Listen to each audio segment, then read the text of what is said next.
Hi everyone, welcome back to my channel. As some of you may know, my name is Ryan. I am a registered nurse working in the UK. I've been a registered nurse for about 5 years now, and I'm currently working as a ward manager. However, I've got some exciting news. I'm going to be moving into the practice development nurse role, which I'm very excited about, and I can tell you more about that in a later video. So today I wanted to talk to you about 7 top tips for registered nurses. Going straight in with number 1, it's just be yourself. No matter who you are always accepted in the nursing profession. And coming with that, just make sure that you're making friends with your colleagues as they can all help you, and you can work as a team to achieve the end goal, which essentially is helping the patients. The second top tip is making sure that you document everything. I've learned very fast that documentation is the key thing within nursing. If you didn't document it, it didn't happen. This can save you quite a lot, especially if something bad was to happen. If you've done the correct things and you've documented correctly, then there's no reason it should come back on yourself. For example, if you had a septic patient, just making sure you're documenting your A to E approach, documenting your assessment of the patient, documented how you've escalated, documenting the fluid balance chart, your input output. Just making sure documentation is really up there, as that can save you one day essentially. Third top tip is escalation. Do not be afraid to escalate any patients. If you have an unwell patient or someone that you're thinking, should I escalate, should I not? Or it might be quite a minor thing. Always do. It's always better to be safe than sorry, as you can always, you might be able to prevent something happening down the line. So it's really positive and really good to escalate no matter what. All someone's going to say is, why did you do that? And then you just explain. The fourth top tip is organisation. So coming from someone who was very unorganised and was quite messy, I'm quite honest and open about that. I think I learned quite quickly straight away that organisation is a key thing within nursing.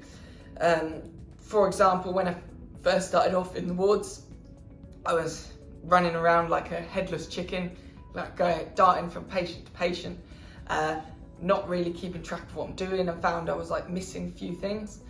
So what really helped me is getting a planner out or a notepad and or writing down all the stuff I needed to do on that shift.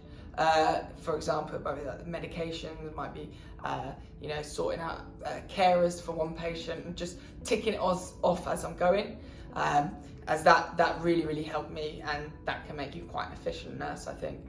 Kind of joined onto that is the 5th top tip, which is prioritization.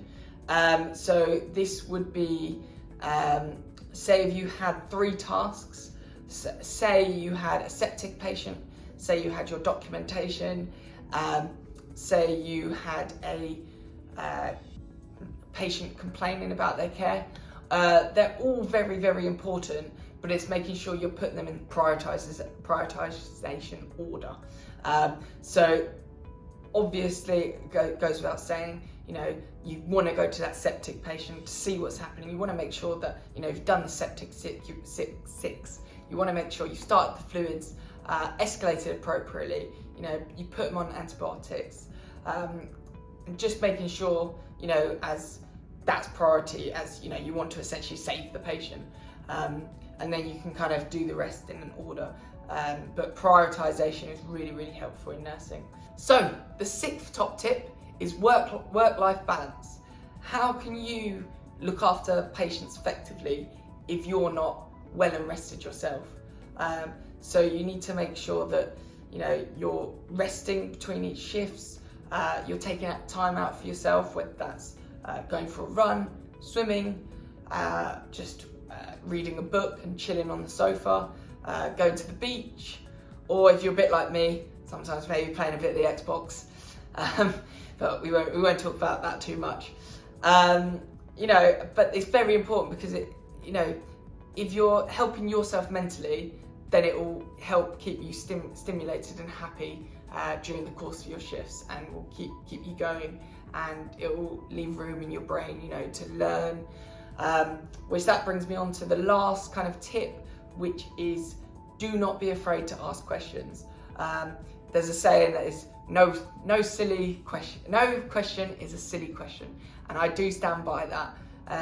If you don't ask questions, how are you going to learn?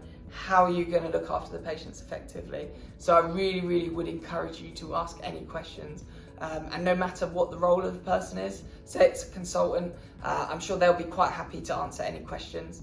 And therefore you'll know in the future and going forward, you'll be able, say it might be a question about, oxygen, how much oxygen does this patient require, or something like that. And don't be afraid to challenge as well.